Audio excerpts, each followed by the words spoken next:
Après que Salif Keita lui ait consacré une chanson, c'était le samedi 30 juin dernier à la Maison des Jeunes de Katy, le Festival international La Fête du Borolan, qui était à sa toute première édition, célébrait ce grand homme aux idéaux panafricanistes et son imagination a réussi à imposer le Borolan sur les tapis internationaux. Travaille aux côtés d'Yves Saint-Laurent, Paco Rabanne et chez Micmac avec une démarche créative qui inclut l'utilisation des différents tissus traditionnels africains, notamment le Borolan, qui s'inscrit dans une alternative de résister à la mondialisation et à la globalisation. Il a aussi contribué à ce que le vêtement traditionnel malien reprend du terrain sur la mode occidentale en Afrique. Atino Doumbia, directeur du Festival international La Fête du Borolan, répondit dans le même sens. L'objectif du dit festival, faire la promotion et mettre en valeur le savoir-faire de tous ces braves artisans et inviter la jeunesse à adhérer à nos produits locaux pour un développement réel en Afrique. La cérémonie s'est soldée par une conférence sur le Borolan,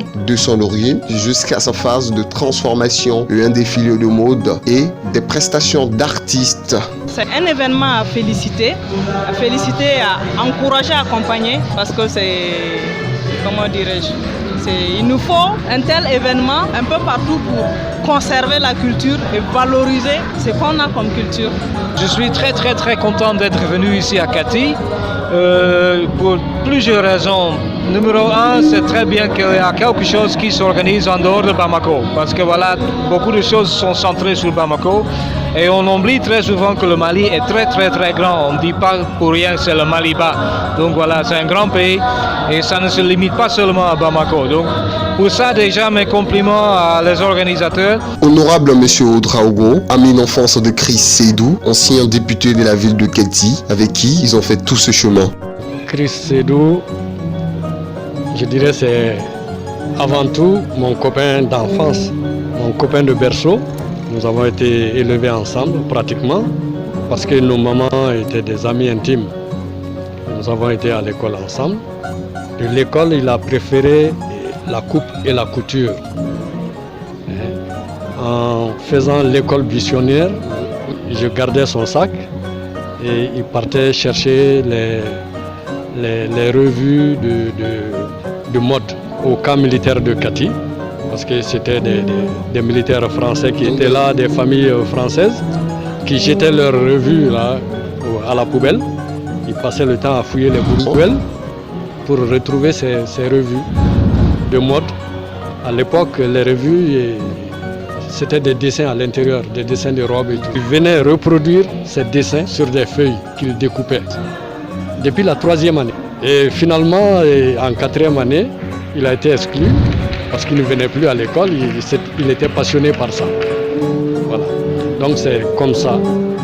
Sa maman l'a amené chez un de nos grands frères, un tailleur bien connu de Katy, Chekne Kamara, et communément connu sous le nom de Raoul Dobry. Raoul Dobry qui est un grand couturier français. Donc il a appris avec Dobry. Et moi je devais partir en Haute-Volta pour mes études et connaître le pays. Il m'a suivi sans l'avis de ses parents. On s'est cachés, on est partis ensemble. Arrivé là-bas, mon tuteur l'a confié à une dame, une grande couturière de Ouaga, Madame Zouma. Et c'est comme ça qu'il est monté jusqu'à devenir le couturier des femmes d'ambassadeurs. Et finalement, devenir le couturier attitré de Madame Sangoulé, la présidente. Et de fil en aiguille, mon tuteur l'a envoyé à Abidjan pour faire des études de coupe et de couture. Et là-bas, il est devenu le couturier de Madame Oufette Boigny, Madame Thérèse, qui a trouvé une bourse pour lui en France pour se perfectionner. Et il a servi, comme quelqu'un l'a dit, avec Yves Saint-Laurent. C'est le premier noir qui a travaillé avec Yves Saint-Laurent. Voilà Chris Seydou, de son vrai nom, Seydou Nourou Doumbia. C'est une grande émotion pour moi quand on organise une fête de cette envergure en hommage à mon copain Chris Seydou. Et au-delà de cela, c'est un bonus à la culture, à l'art. Ancien déjà adjoint du conservatoire, ami d'enfance de Chrissy Seydou. Général adjoint du conservatoire Bala Fassigé, où nous formons justement les artistes au niveau supérieur, parce que les diplômes sont les suivants, la licence et puis le master. Donc, bien sûr, la culture en tant que telle, au Mali comme ailleurs, vous savez, on ne se nourrit pas seulement, comme on le dit, de nourriture, hein, mais la culture est un élément très important dans la vie de l'homme. Et ce n'est pas les artistes seulement qui sont concernés, parce que les artistes d'ailleurs sont les créateurs et sont les animateurs justement de cette culture-là. Et la culture, c'est le fondement même d'une société. Et au Mali, vous savez, même les moments les plus difficiles, c'est la culture pratiquement qui sert de rudiment pour tout le monde. Surtout dans une cité où, vous savez, avec plusieurs ethnies qui constituent la population malienne, il y a une sobriété de race qui fait que chaque milieu a sa culture. Et c'est ce qui fait justement l'utilité de la culture. Et la culture étant à la base du développement humain, nous pouvons dire que c'est un élément très important sur lequel il faut insister, il faut l'animer et c'est notre devoir, hein, la conservation. Et également assurer, si vous voulez, l'avenir de l'art au Mali, c'est-à-dire la promotion des arts et des artistes. C'est ça notre devoir. Et comme vous le savez, la culture, effectivement, se retrouve dans pratiquement les domaines d'activité de l'homme. Vous avez la danse, vous avez la couture qui aujourd'hui est l'occasion de cet événement-là qui est organisé par CEGEP. Effectivement, la couture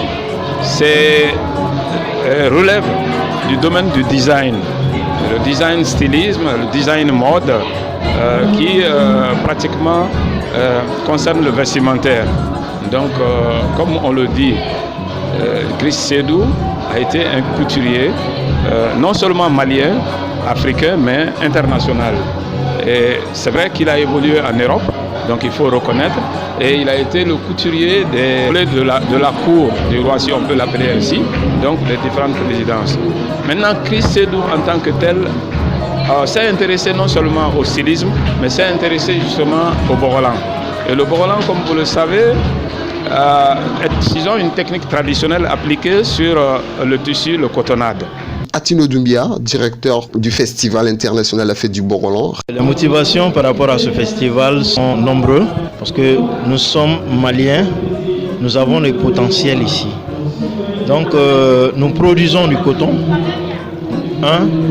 De deux, nous sommes vraiment inspirés dans beaucoup de création, de design. Nous nous sommes dit que nous avons déjà toutes ces richesses culturelles qui est basée sur le borolan, des étoffes, des jolis dessins. On se doit de développer ce truc que nous avons déjà parce que si nous constatons au Mali, ce n'est que 2% du coton qui est transformé chez nous. Est-ce qu'il faut rester à acheter les habits des autres pays, des autres continents pour étouffer nos cultivateurs de coton? Un festival dans ce sens-là, c'est pour attirer la jeunesse actuelle à avoir l'habitude de porter le borolan. Même si ce n'est pas dans le style brut, quand même, c'est possible d'en mélanger et de faire de jolis trucs avec. Ce festival qui est à sa toute première édition se veut un festival de très longue durée. Longue vie au festival et à la prochaine édition. Vive la culture malienne.